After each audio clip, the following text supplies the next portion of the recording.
All right, let's dive into one of the most fascinating claims I've ever come across. A story that's been kicking around online and in newspapers for decades. It's this incredible idea that bridges two completely different worlds, two major faiths, and, well, over 1,000 years of history. I mean, just think about that question for a second. Could Queen Elizabeth II, the head of the Church of England, actually be a direct descendant of the Prophet Muhammad, the founder of Islam? It sounds like a total bombshell, right? But could it possibly be true? Well, let's follow the trail of evidence and see where it leads. So, the modern version of this whole story really exploded back in 1986 because of this one startling line. It came from a letter written by the publishing director of Burke's Peerage, the go-to experts on British aristocracy.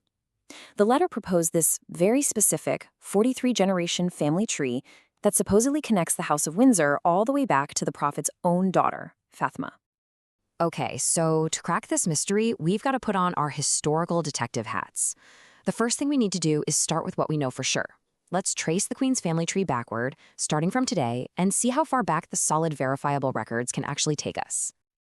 And what's amazing is that for nearly 900 years, the European royal lineage is incredibly well documented.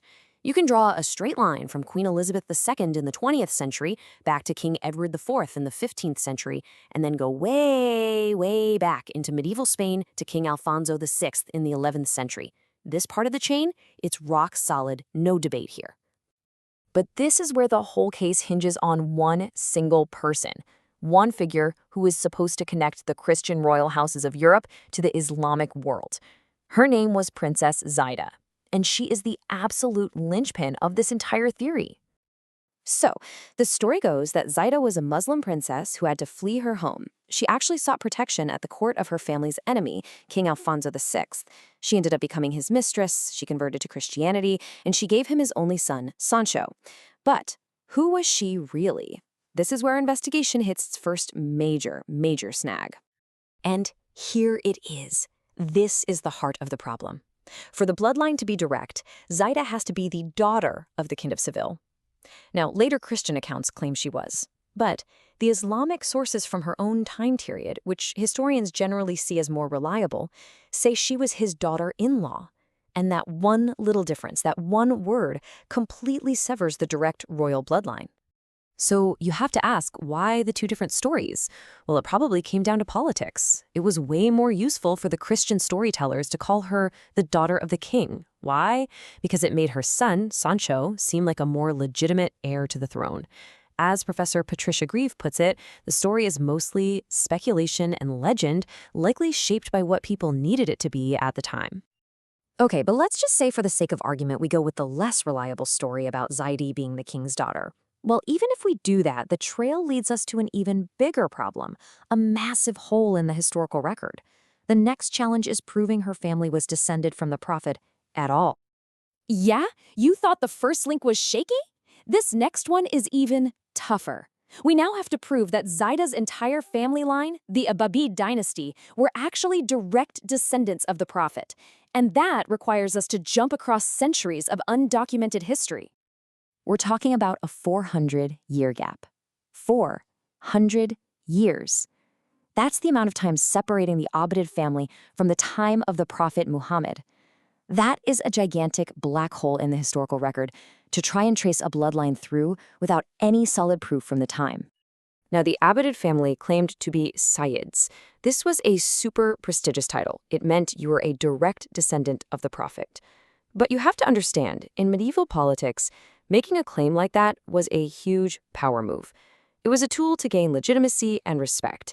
It wasn't always a statement of biological fact, so much as it was really, really good political PR. And this is exactly why historians just can't verify the Abbadid's claim. The family trees supporting it, they were written down 200 or 300 years after the Prophet's death. They were often created by leader rulers who had every reason to invent a prestigious backstory for themselves. There's just no proof from the 7th century itself. So this second crucial link is based more on political storytelling than on verifiable history. So, the ancient historical trail has officially gone cold. Let's switch gears. Now we're going to investigate the modern rumor. Where did this 1986 story actually come from? Well, you'd think it came directly from Burke's Peerage, right? The authority on this stuff? Nope, this is a direct quote from them. They have repeatedly and very clearly denied it. They basically said, look, it wasn't us. We weren't the source of this claim, and we don't have any info to back it up. So what about the guy who actually wrote that letter, Harold Brooksbaker? Well, he later revealed his true motive. And get this, it wasn't about historical scholarship. He was using this wild idea as an argument to get more security for the royal family. It was a political maneuver, not a peer-reviewed historical finding. So, after following all the clues, sifting through these conflicting medieval stories and the modern misinformation, what is the final verdict on this incredible royal mystery? When you lay it all out, that specific 43-generation claim fails at two critical points. First, the link through Zaida is based on the less reliable of two stories, so unverified. Second, the Abbadid family's claim to be descended from the Prophet is itself historically unproven because of that huge 400-year gap. Also unverified. Scholars have a word for this kind of thing, pseudohistory. But wait, here's a final fascinating twist. Even though that specific family tree is broken, it's almost a statistical certainty that the Queen and the Prophet do share a common ancestor somewhere way, way back. It's because of a concept called pedigree collapse. Think about it. You have 2 parents, 4 grandparents, 8 great-grandparents. The numbers explode as you go back in time. If you go back far enough, everybody's family trees start to cross and intertwine. So while we can't prove a specific line, basic math says they're almost certainly related.